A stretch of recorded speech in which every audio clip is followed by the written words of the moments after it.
Alhamdulillah, alhamdulillah rabbil alamin. Wassalatu wassalamu ala Rasulillah anbiya'i wal mursalin wa ala alihi wa sahbihi ajma'in. Amma ba'd.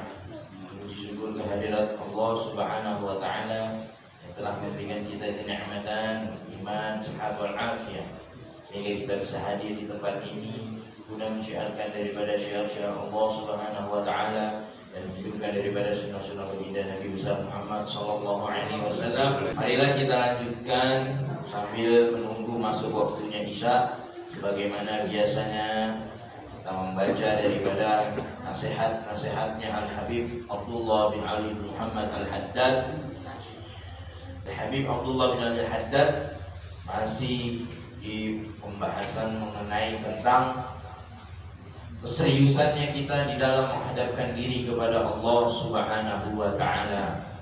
Pentingnya kita di dalam menghadapkan diri kita kepada Allah Subhanahu wa taala, terutama di malam ini, yang mana malam ini kalau sesuai tanggalan adalah masuknya bulan Rajab. Sudah masuknya bulan Rajab. Dan di bulan inilah Nabi SAW memulai, sebelum masuknya bulan suci Ramadan, memulai dari perjalanan ruhaniahnya beliau, yaitu amalan Nabi Muhammad SAW. Setiap ingin memasuki bulan suci Ramadan, beliau itu langsung saja berpuasa di bulan Rajab selama 1 bulan. Beliau berpuasa selama 1 bulan, kemudian di bulan Sya'ban di 1 bulan, kemudian di bulan Ramadan 1 bulan. Jadi beliau itu puasa 3 bulan berturut-turut. Maka di bulan ini, di bulan Rajab, para ulama itu banyak yang mereka itu memulai daripada tadabbur, kemudian mengkoreksi dirinya sebelum masuk ke bulan suci Ramadan. Bahkan kita diajarkan oleh para ulama kita, setiap habis maghrib itu kita membaca dari kalimat Rabbi firli warhamni wa tub alayya sebanyak 100 kali setiap habis maghrib. Nah, karena kita habis maghrib ini ya Senin, maka nanti habis Isya pulang ke rumah nggak apa-apa, baca daripada Rabbi firli warhamni wa tub alayya, Rabbi firli selama sebanyak 100 kali, yang mana artinya Rabbi firli, wahai Allah, ampuni aku, warhamni, dan juga sayangi aku, wa tub alayya, dan terimalah tobatku. Kenapa kita diajarkan seperti itu? Karena mau masuk bulan suci Ramadan, 2 bulan lagi, sebulan lagi daripada bulan Sya'ban itu, maka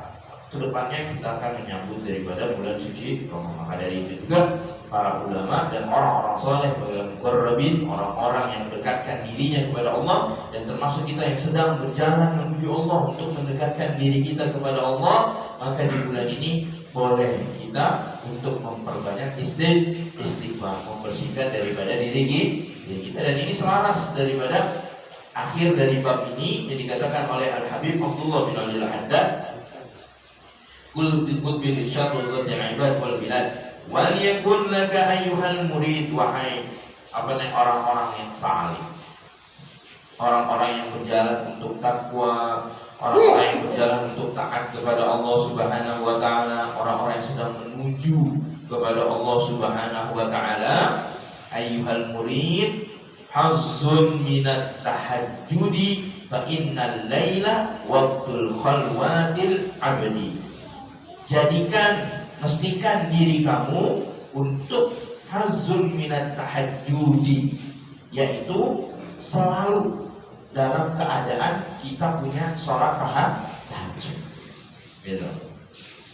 Hazzun minat tahajjudi fa innal laila, karena waktu malam itu waktu khalwatil abdi, waktu khalwat, waktunya kita berduaan, waktunya kita untuk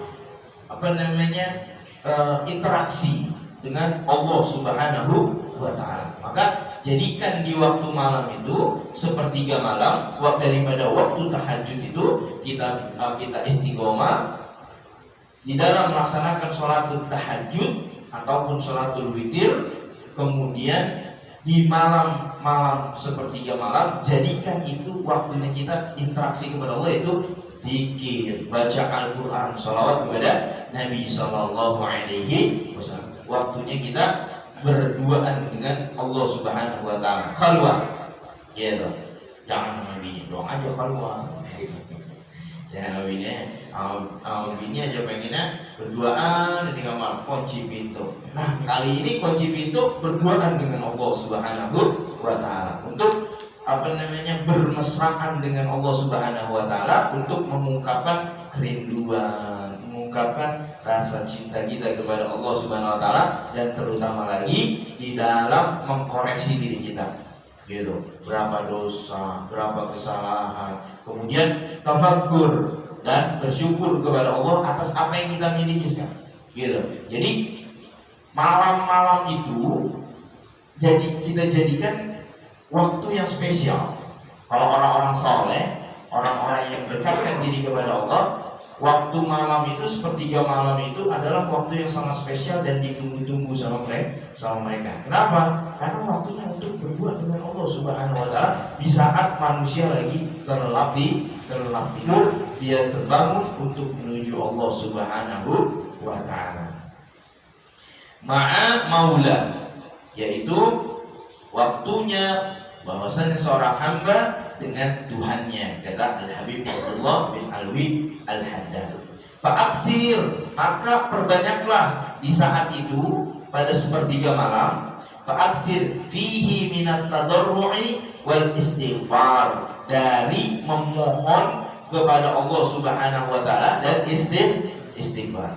Karena di dalam Sahih Bukhari dikatakan sepertiga malam itu Allah rahmatnya turun ke langit pertama, membuka pintu-pintu langit.